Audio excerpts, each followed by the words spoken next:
फिर से बिकवाली की चपेट में आते हुए हर दिन रोज़ सुबह उठो रोज़ पिटो रोज़ सो जाओ, रोज़ सुबह उठो रोज़ पिटो सो जाओ, यही कहानी चल रही है मार्केट के अंदर। काफ़ी सारे लोग जो मार्केट से नहीं कनेक्टेड होते हैं वो भी हमसे आके क्वेश्चन पूछ रहे हैं ऐसा क्या हो गया मार्केट के अंदर। तो हम उनको ये जवाब देते हैं कि देखिए, एफआईज का नहीं आ रहा पार्टिसिपेशन, गवर्नमेंट कोई बयान नहीं दे रही है, एफआईज की जो सेलिंग है वो गंभीर है। दूसरा, जो सेफ हेवन्स हैं वो एक्टिव हो गए हैं, जैसे कि डॉलर इंडेक्स डॉलर्स में बाय हो रही है। 1 मिनट के लिए मैं आपको डॉलर इंडेक्स दिखा भी देता हूँ स्क्रीन पर। पहले हम काफ़ी दिखाते थे, इसको बीच में हमने छोड़ दिया दिखाना, लेकिन मैं फिर से आपको दिखा देता हूँ। ये अपवर्ड जर्नी की तरफ है डॉलर इंडेक्स, और यहाँ पर आप देखेंगे तो इसका जो हाई बना था पिछली बार का वो 114 है, 114। और अभी जो डॉलर इंडेक्स चल रहा है वो चल रहा है 109 पे। ठीक है, डॉलर इंडेक्स अभी चल रहा है 109 पे। ये यूएसडी, जिसको हम डिक्सी बोलते हैं एक्चुअली में, शॉर्ट फॉर्म है, यूएसडी डॉलर इंडेक्स कहते हैं इसको, डिक्सी। तो डिक्सी अभी चल रहा है करीब 109 पे। ये 115 तक जाते जाते आपको और लहूलुहान भी कर सकता है। तो इसलिए आप अभी भी, मैं थोड़ी देर पहले कार्यक्रम में जुड़ने से पहले ही सुन रहा था, तो एक्सपर्ट ये कह रहे थे कि मार्केट तो 22,000 तक भी जा सकता। वो गलत नहीं बोल रहे हैं, मार्केट 22,000 तक क्यों नहीं जा सकता। एक वजह मैंने आपको डॉलर इंडेक्स दिखाई, और सुबह एक वजह और भी बताई थी, वो था आपको जब मैंने सुबह बॉन्ड यील्ड्स दिखाई थी यूएस की। तो आप ये देखो, डॉलर बॉन्ड की यील्ड प्लस का आपका क्रूड, जो कि अनसर्टेनिटी की वजह से चल रहा है, दूसरा आपका गोल्ड, और पांचवा आपका क्रिप्टो करेंसीज। तो ये सारा का सारा कॉम्बिनेशन इक्विटी के एंटी हैं। और आप फ्लोज देखो, आप 1 मिनट के लिए सिर्फ चेक करो, आप पानी की तरह मार्केट को तोड़ रहे हैं, पानी की तरह, जैसे कोई बैरिकेटिंग नहीं, नथिंग वथिंग कुछ नहीं, मतलब इस तरह से साफ़ हो रहा है। आपको मैं क्या बात बताऊं, जो स्क्रीन रीडर्स है उसको देख के साफ समझ में आएगा मैं क्या कहूँ। अब हमने 48,000 को भी ब्रेक कर दिया बाय द वे, 8.5% के साथ हम विक्स 16 पे ले आए हैं। ये तो मैं उल्टा थोड़ा फिर भी मैं बोलूँगा, विक्स उतना नहीं बढ़ा जितना मार्केट ने करेक्ट कर दिया। अगर विक्स कहीं पे 17-18 हो गया होता तो मैनेज करना भारी हो जाता है ना। बहुत सारी चीज़ें ऐसे इंडिकेटर्स हैं। अगर एक क्वेश्चंस की झड़ी आप मेरे से पूछने पे लगाओगे कि क्या होगा, क्या करना चाहिए, तो मैं और आप एक ही जगह पर बैठे हैं। इस कोहराम का, इस फ्री फॉल को रोकने के लिए बड़े लोगों का आना बहुत ज़रूरी है। ये रिटेल के बस का नहीं है इस तरह के फ्री फॉल को रोकना। और मैं आपको बताऊं, आपको ऐसा लगता होगा कि बैंक निफ्टी 700 पॉइंट टूटा तो क्या हो गया, ऐसे तो हमने कई बार टूटते हुए देखा है। लेकिन ये 700 पॉइंट ना आपकी बहुत की हुई मेहनत को तोड़ रहा है, आपके कन्विक्शन को तोड़ रहा है, आपके जमा किए हुए पैसे को तोड़ रहा है, आपका सारे मनोभाव को तोड़ रहा है। एक समय ऐसा आएगा जब आप, बहुत सारे लोग जो मार्केट से कनेक्टेड हैं, जब मार्केट से पैसा नहीं बनेगा, फर्स्ट स्टेशन का लेवल आएगा, वो लोग छोड़ के जाएंगे। नंबर ऑफ डीमेट अकाउंट से मैटर नहीं करता, नंबर ऑफ डीमेट अकाउंट में कितना पैसा बनता है उससे मैटर करता है। पर डीमेट अकाउंट तो एक आदमी इंडिया में तो कितने भी खोल सकता है। मेरे अपने ही 4 डीमेट अकाउंट है, तो एक मैं तो अपने आप में 4 बार काउंट हो गया ना। ऐसे हो सकते हैं आपके भी 2-4 डीमेट अकाउंट हो किसी भाइयों के। तो आप इसी से अंदाज़ा लगा लीजिए कि आपके नंबर ऑफ डीमेट अकाउंट से मेरे को ज़्यादा इंटरेस्ट नहीं है। मेरा इंटरेस्ट ये है कि जो 26,000 करोड़ रुपए की एसआईपी आ रही है, आपने उस पर लॉस अभी क्रिएटेड हुआ है because of the market fall, वो कब तक वो देखेंगे।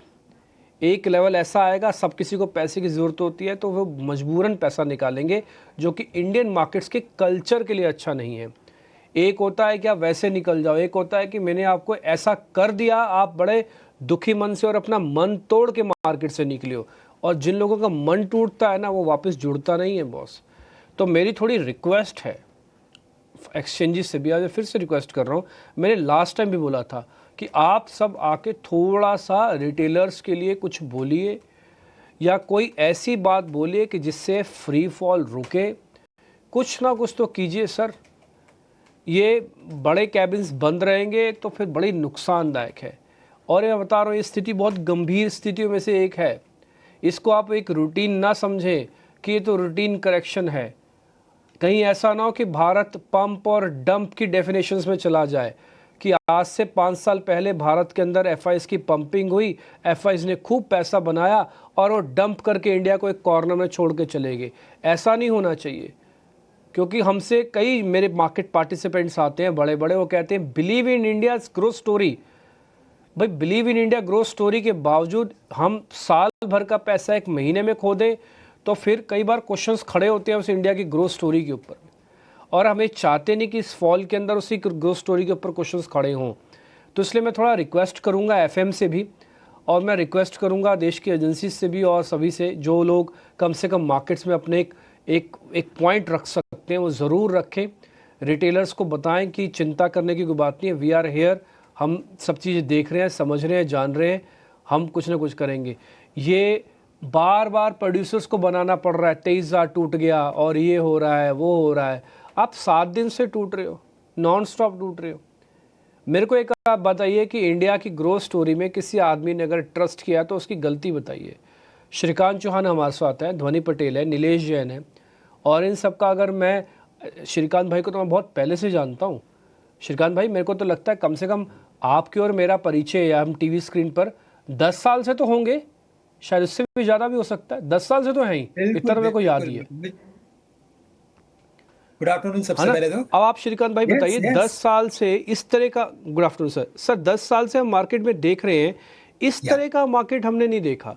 इससे पहले मैं बार बार कई बार, आज मैंने सुबह भी बोला कि LIC आ जाता था, देश के FM आ जाता था, या कोई ना कोई आके कुछ ना कुछ बोलता था, तो एक फ्री फ्लो जैसे। ऐसा नहीं कि हम आज ही डिपेंडेंट हुए FIs के ऊपर, FIs के ऊपर तो डिपेंडेंट हम पहले भी थे, उल्टा अब तुम DIs के हाथ में भी आ गए। लेकिन DIs का इतनी ज़बरदस्त बाइंग होने के बावजूद भी बाजार 10% एक महीने में तोड़ रहा है, 11% एक महीने में तोड़ रहा है, और फ्री फॉल हो रहा है। एक भी पुल बैक काम नहीं कर रहा, रिस्पाइट का पुल बैक भी काम नहीं कर रहा। बड़ा मुश्किल है संभालना इसको। तो आप एक बार इस पे बताइए सर, क्या हमें करना चाहिए, क्या हमारी सोच होनी चाहिए, क्योंकि दिल दुखता है और जिस तरह से मार्केट नीचे जा रहा है। अब कल खड़ा होकर कोई आदमी हमसे ये भी कह सकता है जब चल रहा था तब आपने क्यों नहीं बोल रहा। अरे भाई चल रहा था तो हम तो हमेशा ही कहते हैं कि अति हर चीज़ की बुरी है। हमने तो हमेशा ही बात बोले कि अति मत चलाओ मार्केट को और अति मत गिरो मार्केट को।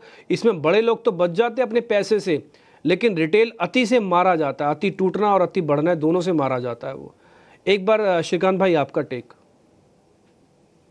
बिल्कुल डिम्पी, तो इनफैक्ट 10 साल क्या, मैं तो बोलूंगा कि हम शायद 15 साल से भी ज्यादा वक्त से हम एक दूसरे से जुड़े हुए हैं, और हम लोगों ने कई बार ऐसे डिस्कशन भी किए हैं। इनफैक्ट ऐसे मार्केट भी हमने देखे हैं।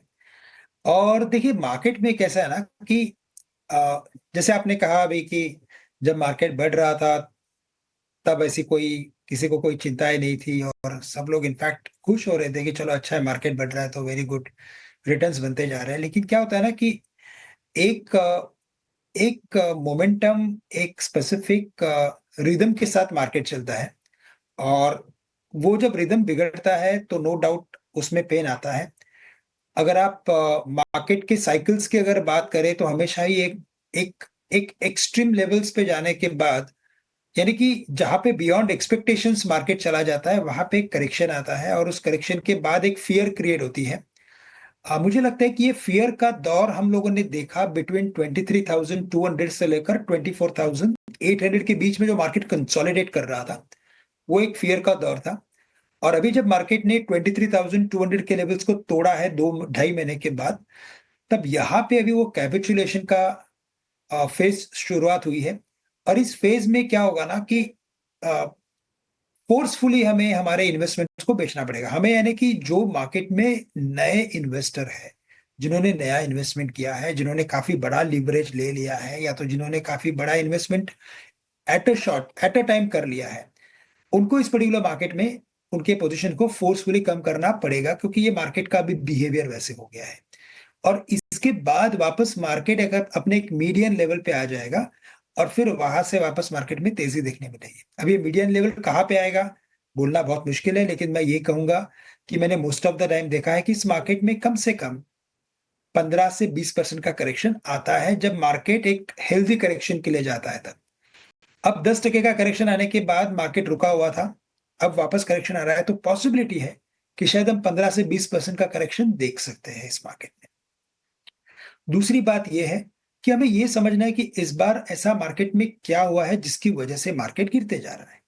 और अगर आप देखें तो इस पर्टिकुलर लास्ट 7 डेज में जो अपना इंडियन रूपी है, जो अपना इंडिया का जो रुपया है, वो लगातार गिरते जा रहा है। और ये जो गिरावट आई है वो अनएक्सपेक्टेड थी। यानी ऐसा किसी ने सोचा नहीं था कि with in a months time हम करेंसी में 8650 तक के लेवल्स दिख लेंगे। लाइक मेरा भी कैलकुलेशन नहीं था कि हम इन लेवल्स तक जाएंगे, लेकिन आ गए। और इसी वजह से जब मार्केट में कुछ अनएक्सपेक्टेड चीजें होती है, तभी मार्केट में या तो बड़ा फॉल आता है या तो बड़ी तेजी आती है।